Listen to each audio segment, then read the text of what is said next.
about this one. I thought I was gonna win today. I'm having a little anxiety about tonight. And I just sent the Garmin messages to my family, letting them know that I would be calling her quits here. One of the things that we don't talk nearly enough about as weekend warriors or kind of 1, 2, 3 night backpackers that get out quite frequently is that we bail out a lot. It's not exciting. It's not engaging. It's not something that a lot of people spend time publishing content about. But it's one of the things that on this channel I really feel is important to keep in mind because I've shown a bunch of trips that I've bailed out on. And there's a bunch of different reasons for that. And if you're new to backpacking, or if you're a beginner, or you're just getting into it, or you may feel like you have to stick it out. You have to endure for the trip. And don't get me wrong, I realize that this comes from a place of extreme privilege. I live an hour from the mountains. I can drive out there as often as I want. I can spend time doing single, 2, 3 night trips, and with very little impact to my life or my schedule or my plan. There are people who love backpacking that can't do that. And I understand that when you get out there, there's this need, this feeling of I have to do it because I'm there and I've spent so much time planning and preparing and getting ready and making sure that this trip is successful. I just want to call that out because I realize that because I get out quite frequently, I'm in a place where bailing out of a trip is not nearly as much of a hardship for me because I know I'll get back out there. But I thought what we'd do today is we'd spend a couple of minutes and we'd talk through some of the reasons why it might make sense to bail out of a trip, and more realistically, why I have bailed out of some trips in the last little while. So I'm going to go through kind of 4 trips that I bailed out on and kind of break down why I bailed out on them. Before I get into that, though, I want to talk about 2 elements of this that really are important to kind of understand when you're weighing out whether you should bail out on a trip, or what I do when I weigh out whether I should bail on a trip anyway. And that's probability and severity. For me, probability is the likelihood of something happening. So when I'm walking across the street, there is always a probability that I will get hit by a car. And the decisions that I make when I'm performing that activity impact the probability of that event happening. So if I were to jaywalk, it would be a higher probability that I would get hit by a car than if I were to wait for the crossing signal at a traffic light. It's not complicated, but we need to understand that when we look at decisions that we make in the backcountry, they change the probability of outcomes. Like if you're walking in the backcountry and you are going to trip and fall, the probability of that is much higher if you're up on a ridge somewhere than it is if you're on a nicely curated trail. The second part of that I want to make sure that we touch base on is what I'll call severity. Severity is how dangerous or how bad the outcome will be.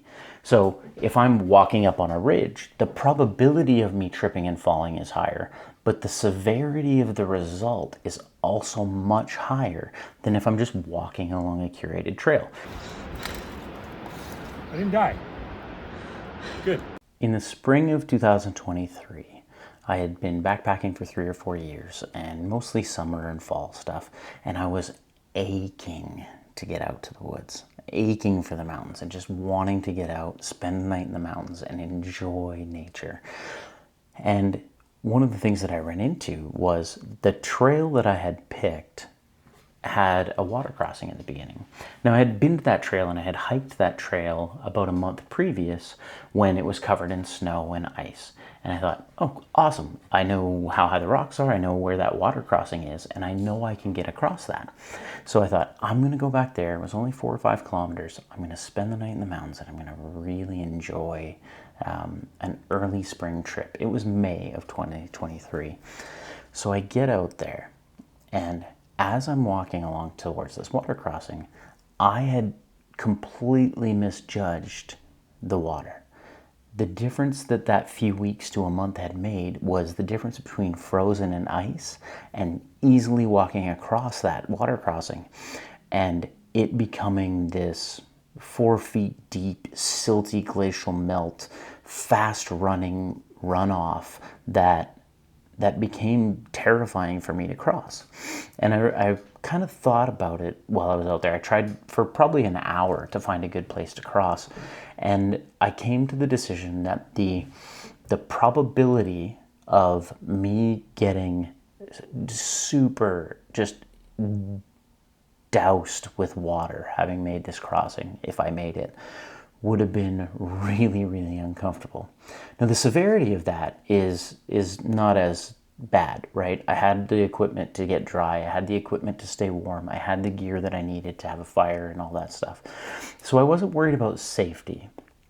But the other aspect of that is the water was moving so fast and I couldn't see the bottom. So the conditions that were around me in the situation I was in made it incredibly difficult for me to say, I can safely cross this crossing.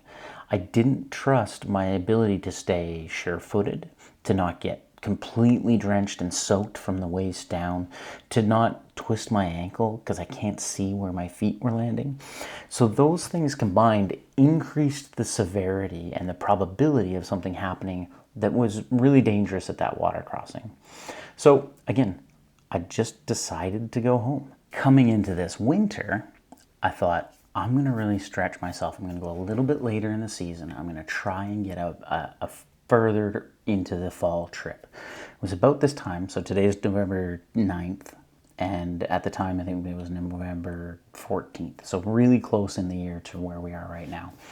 And I thought, I'm going to book a backcountry site, because that way I know the conditions. I know that there's going to be a tent pad or somewhere to put my hammock. I know that there's going to be a fire pit. I know that there's going to be a trail that makes its way there. I'm not going to worry about getting lost and all those things.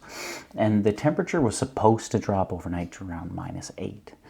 Now, when I made the hike in, I was so excited because it was beautiful. It was up to Lillian Lake, and Lillian Lake is just a beautiful lake up in Kananaskis where they have elevated tent pads that overlook the lake, and there's this really cool environment there. So I was super excited to go. And when I got there, the snow was probably 2.5, 3 feet deep, and it wasn't cold enough yet that it had kind of formed a crust. So it was deep and you were sinking in and all those things. And I got my hammock set up and I got ready for dinner, and I made some dinner just kind of with my stove. And I kind of explored the campground a little bit, and I walked around, and I found out that the area that the fire pit was in was just covered in snow. And I didn't plan on that. I didn't plan for that area to need to be cleared out. And I decided I'm not going to clear it out. I'm just going to leave it. I'm not going to have a fire. I'll go to bed early. I'll wake up early, head out in the morning. It'll be all good. What I didn't consider in that was that I had not brought enough water for something to have before bed and something for breakfast. And I was pretty tired, and I was not dehydrated, but I was thirsty. So what I did was I tried to conserve my water, which is good. That's a good idea, so that I could have something in the morning to head out with. And in doing that, my water had gotten super cold. Now, I couldn't let it freeze overnight, so I brought it into my hammock with me, and to try and warm it up, I put it between my legs. This was a mistake. So I get into my hammock, I get all curled up, I get that water in between my legs, and it's cold. And it's the reason that was a mistake, I find out now because I was dumb, or didn't even think about it or didn't know, was that there are some arteries there that move blood through your body. And when you cool those down, you get colder. So I took that cold water and I put it somewhere that would make me even colder. And I really got super cold and super uncomfortable. I just couldn't get warm after that. The temperature ended up dropping much lower than -8. I think it was -13, 14, 15. And around 10 o'clock at night, I decided, I know I'm not going to be comfortable tonight. I probably will survive, but the probability of me having a horrible sleep and the severity of that for me was low, but the probability was high. There is the probability of me getting hypothermia. There is the probability of my water freezing and me having a horrible walkout in the morning where I'm frozen and cold and grumpy, and it would just be horrible. So I made the call then and there to pack up my gear around 10 p.m. and hike out. It was another 2 hours. I got back to my car around midnight and I left. But there was no shame in that for me because I want to enjoy the backcountry. The more time I spend in the backcountry and the more time I spend in the mountains, the more I enjoy it. So if I'm going to have an experience that is going to take away from that and put me in a place where I don't enjoy the mountains or I have hesitations for going back, I'm just not going to do it. I want to enjoy that time. Now I had a beautiful hike, and on the hike out, it was moonlit. I didn't have to use my headlamp barely at all.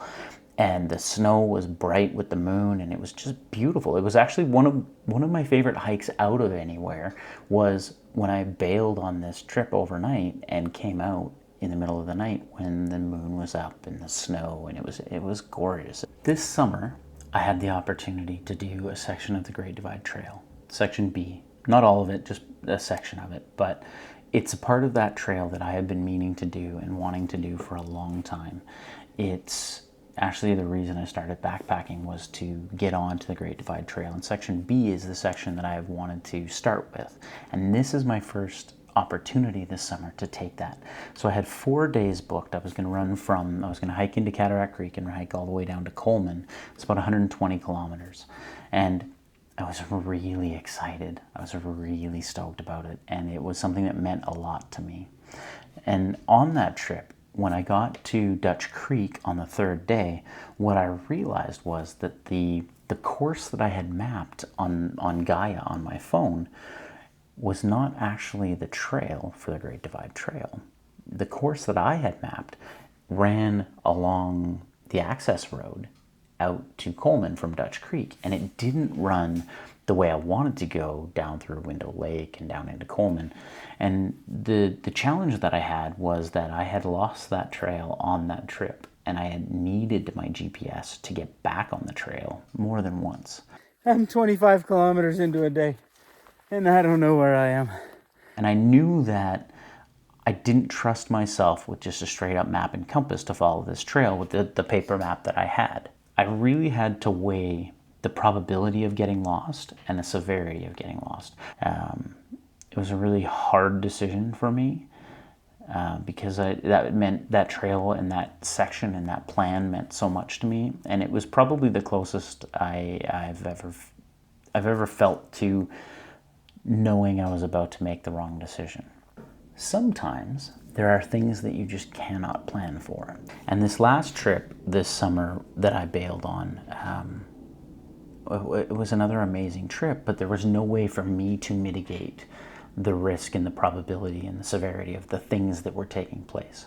And what happened was it was me and a group of 3 other gentlemen, some incredible people, that were hiking the rock wall. And we're going to do it over 5 days, take a nice leisurely pace for the rock wall, enjoy every campsite, enjoy downtime. We were doing, I think it was 10, 15 kilometers a day. It was not a long hike each day. Lots of elevation, amazing views, beautiful location. If you've never hiked the rock wall, hike the rock wall. It's incredible.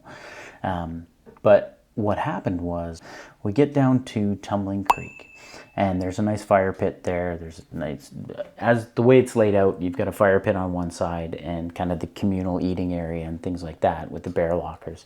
On the other side of Tumbling Creek, you have all the camping pads that are there. And there's probably 15 or 20 of them, and there was probably 30 people at the campsite. It was cool. It was a great spot to kind of hang out and meet people and talk to other people doing the same trail at different itineraries and, you know, all the nerd stuff that we do when we're in the backcountry and run into people. But what happened was we were all sitting by the fire, and I went over to grab my rain jacket, because we knew it was supposed to rain around 9 o'clock. So I went over to grab my rain jacket from my tent. And as I get to the tent, I throw my GoPro into the tent. I wish I hadn't, because then I'd have footage of this. But I throw my GoPro into the tent, and I go to put on my sweater. And as I put on my sweater, I hear the wind. It's one of those things, like, you know, in the mountains when you hear the wind coming before you feel or see the trees move or anything like that. You get that sense of, it's like you can hear it come down the mountain. And it's very cool. And so I look up to wait for the trees to start moving. And as I'm looking at the trees, I see them start to wave back and forth. And I see pieces of the trees, like leaves and like little small pine sections of the branches come off.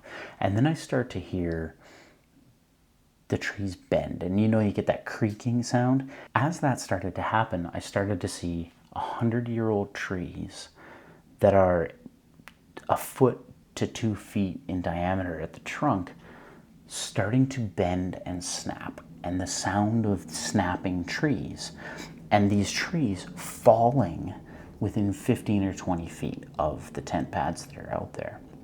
Now, I have never experienced something like that. The people that I was out there with are extremely experienced people that I went with, and they had never experienced something like that. But we had to really consider whether or not we felt like we could stay the night. We knew that the wind was supposed to carry on through the night. We knew that the rain was coming. And we came down to the decision where 2 of the 3 of us said, I'm more than okay hiking out. This trail will be here next year. This trail will be here next time we come out. And the third gentleman, to his credit, was, as he said, I have a different relationship with risk than you guys do, which was actually kind of funny. But he said, I'll go with you. I'll come out. We're not going to split up and do this. And the good thing was that gave us the opportunity actually to help some people who were out there that may not have hiked out on their own at night. There was a group of 9 of us total that ended up hiking out with our headlamps as a group together, that just weren't comfortable in there. Because it's not like we were set up under widowmakers. These were full-size trees that were just falling. I have never regretted a decision to bail on a trip. Because if you follow that instinct and you follow that thought of, I don't trust fully that I will be either safe or comfortable or want to come back. If you trust that instinct and you bail on a trip, you won't regret it. Because that means you will have the opportunity to come back on that trip and come back to that place and come back and see those things. The goal is to enjoy it. The goal is to live safely and responsibly through it. The goal is to get back and do it as often as possible for a lot of us. And that, to me, makes that decision really easy when you want to bail on a trip. It's never a bad idea because you never know what can happen. But weigh the risk, weigh the possibility and the severity of those things, and really be honest with yourself when you're in backcountry about what the goal is for you.